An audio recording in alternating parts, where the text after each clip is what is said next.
अब अगर बात करें कि अगर एक से ज़्यादा पॉइंट लोड हमारे किसी सिंपली सपोर्टेड बीम में लग रहे हों, तो उस केस में हम कैसे शेयर फोर्स और बेंडिंग मोमेंट डायग्राम बनाते हैं। जैसे देखिए ये एक सवाल आपको दिया हुआ है, ये सपोर्ट सेक्शन दो सिंपली सपोर्टेड बीम में इस तरीके से लगी हुई हैं और ये पॉइंट लोड लगे हुए हैं। मान लीजिए आपको ये दिया हुआ है 4 किलो न्यूटन, ये दिया हुआ है 6 किलो न्यूटन, ये डिस्टेंस दे दी उसने 2, ये डिस्टेंस दे दी 2 और ये दे दी 4, यानी टोटल बीम की लेंथ कितनी हो गई 8 मीटर। ठीक, और ये दो लोड आपको दे दिए 4 किलो न्यूटन और 6 किलो न्यूटन के, और आपको न्यूमेरिकल में बोल दिया है draw shear force diagram of this given simply supported beam. अब इसका अगर हमें शेयर फोर्स डायग्राम बनाना है तो सबसे पहले हमें आर ए और आर बी की वैल्यू फाइंड करनी पड़ेगी। तो पहली क्वेश्चन हमारी क्या बनी, R A plus R B minus, भाई ये नीचे से ऊपर की तरफ लग रहे हैं तो दोनों पॉजिटिव ले लिए, माइनस ये ऊपर से नीचे की तरफ लग रहा है तो क्या लिखा 4 और माइनस का 6 इज इक्वल टू 0, जो पहली कंडीशन थी हमारी। तो यहाँ से R A plus R B की वैल्यू क्या निकल के आएगी 10, ये हमारी एक इक्वेशन बनी। सिमिलरली हमने क्या किया, मूवमेंट निकाला, और किसके अलॉन्ग निकाला, ए के। आप ए और बी में किसी भी पॉइंट से निकाल सकते हैं, मैंने ए से निकाल लिया मान लीजिए, तो एम ए की अलॉन्ग निकाला तो क्या आएगा, पहला फोर्स क्या है आर बी, और R B into perpendicular distance कितनी है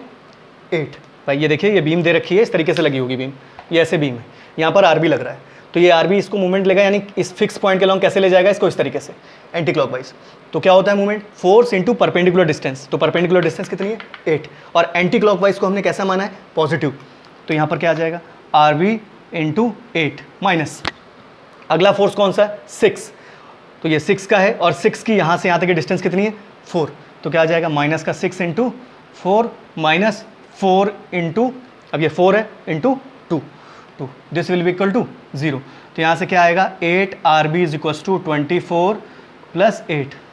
या 8 R B is equals to 32, या R B is equals to 4, यानी आर बी की वैल्यू अगर हमें 4 मिल गई तो आर ए की वैल्यू क्या आ जाएगी, इस इक्वेशन में हमने रखा 4, तो यहाँ से मेरे क्या मिल जाएगा 6, यानी आर ए आर बी हमें मिल गए, आर ए की वैल्यू कितनी आई 6 और आर बी की वैल्यू कितनी आई 4। ये तो हमें आर ए आर बी मिल गए, हमारा इतना काम हो गया। अब हमें क्या निकालना है, शेयर फोर्स डायग्राम। तो शेयर फोर्स डायग्राम को फाइंड करने के लिए हमें क्या करना होगा, मैंने आपको पहले ही बताया था, मान लिया इस पॉइंट को मैंने डिनोट कर दिया सी से और इस पॉइंट को डिनोट कर दिया डी से। हमें किसी भी पॉइंट पर अगर शेयर फोर्स निकालना है तो उसके बगल में एक सेक्शन मान लेते हैं, डायरेक्ट भी कर सकते हैं, लेकिन डायरेक्ट के आगे मैं ड्रॉबैक आपको बता दूंगा। तो पहले एक ये सेक्शन माना, और इस सेक्शन के राइट में अब हमें कोई लेना देना, सेक्शन के इस लेफ्ट में कितने फोर्सेस लग रहे हैं, केवल आर ए, और वो कैसा लग रहा है ऊपर की तरफ, तो वो कैसा हो गया पॉजिटिव, यानी शेयर फोर्स एट ए कितना हो जाएगा प्लस का आर ए, यानी इक्वल टू 6 किलो न्यूटन। ठीक, अब ए से लेकर ये 6 किलो न्यूटन चलता चला जाएगा सी के जस्ट पहले तक। अब हमें सी पर निकालना है शेयर फोर्स, तो हमने क्या मान लिया, एक सेक्शन ऐसे मान लिया, यहाँ पर एक सेक्शन इस तरीके से मान लिया एक्स एक्स, ठीक है, एट अ डिस्टेंस एक्स दूरी पर एक सेक्शन ऐसे मान लिया। अब इस सेक्शन के आगे इधर हमें कोई लेना देना नहीं, इस सेक्शन के इस तरफ कितने फोर्सेस लग रहे हैं, 2, एक ये आर ए और एक ये 4। तो हमने क्या लिखा, शेयर फोर्स एट सी कितना हो जाएगा, आर ए ऊपर की तरफ है तो प्लस का 6, और आर बी आर सी ये जो है सी पॉइंट पर, ये 4 किलो न्यूटन कहाँ पर है नीचे की तरफ, तो क्या लिखा -4, तो वैल्यू क्या आ गई